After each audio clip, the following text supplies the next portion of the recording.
That Jesus survived crucifixion, traveled to Kashmir, eventually died there and is buried in Srinagar, is an urban legend, which has found many takers over the years. Every season hundreds of tourists visit the Rosable shrine of Sufi Saint Yuz Asaf in downtown Srinagar, believed by many to be the final resting place of Christ. But there's a new twist to the tale. The medieval shrine was recently closed down, after an enthusiastic believer, New York-based writer Suzanne Olson, allegedly tried to exhume it.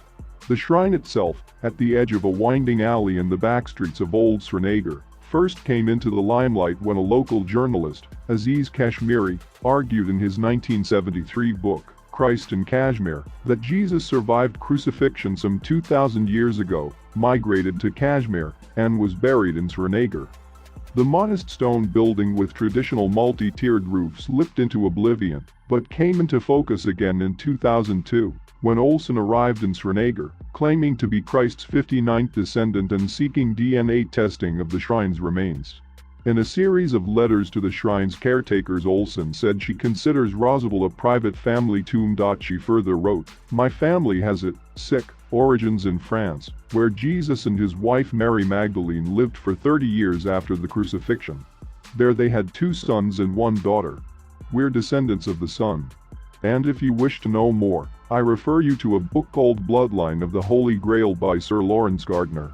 Olson went on to add that she was considering moving court to press her claim and secure the right to exhume the tomb.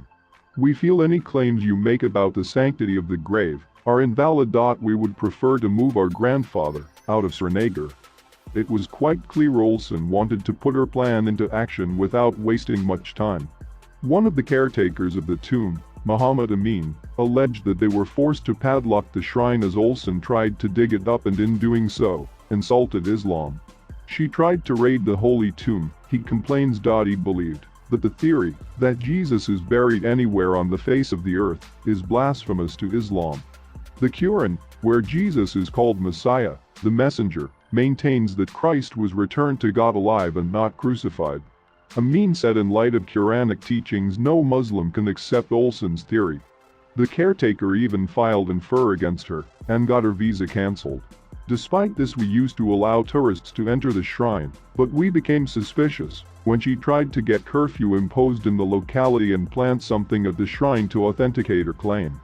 Olson, though, doesn't seem to be alone in her conviction. There are some who support her view. Renowned Kashmiri academic Fida Hasnain's 1994 book, A Search for the Historical Jesus, was about this legend. Later, he co-authored a book on the subject with Olson, Rosable, The Tomb of Jesus. The shrine is called by Lonely Planet as the Jesus tomb. There are some caveats about blasphemy, but is marked as a must-visit tourist spot in the valley. Caretaker Amin said some local traders circulated these lies thinking it would be good for business. They thought it could become a tourist hub after all these years of violence.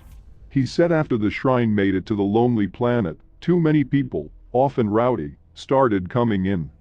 One of the tourists damaged the tomb and took the broken piece home as a souvenir.